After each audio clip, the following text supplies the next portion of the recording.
Good day, dear friends. Buenos dias, amigos. Mayong adlaw. Shutmut ngay, tutlay. The Gospel of this Sunday talks of the kingdom of God as solely a gift of God. He it is who invites people to join him in the joyful wedding banquet he has prepared for his son Jesus.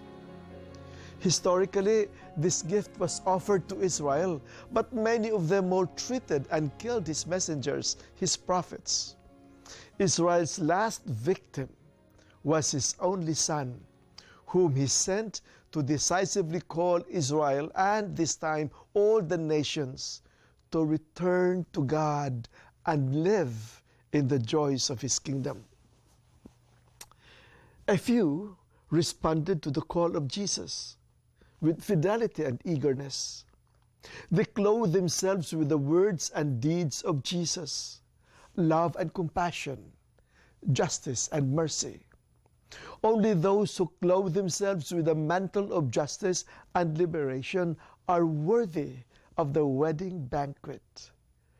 They are the few who incarnate God's love in their lives.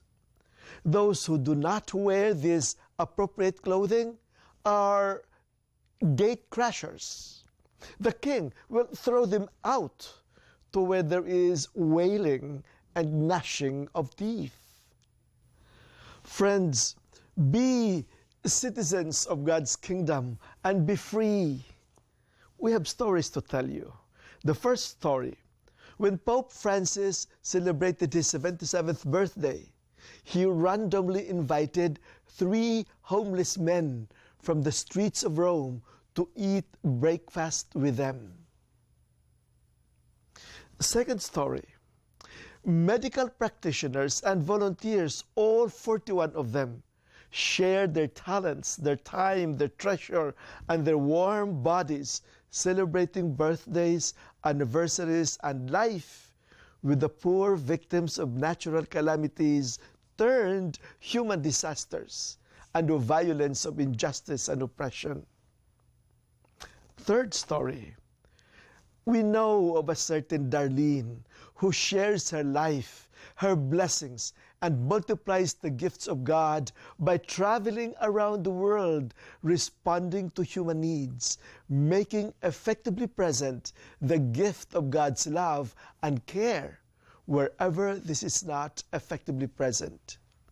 Here, she is at the San Luis Lumad Community High School in San Luis, Agusan del Sur, the Philippines.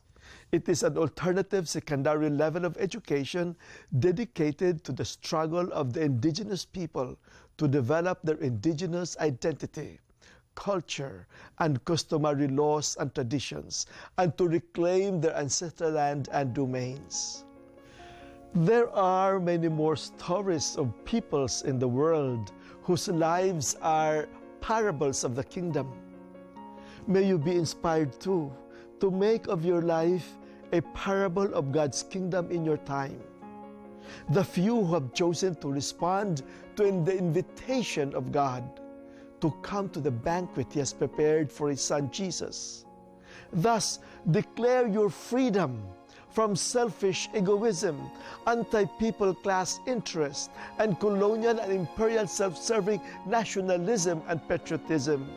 And then embrace the whole world, the whole of humanity, and all of creation, because you are citizens of the kingdom of heaven.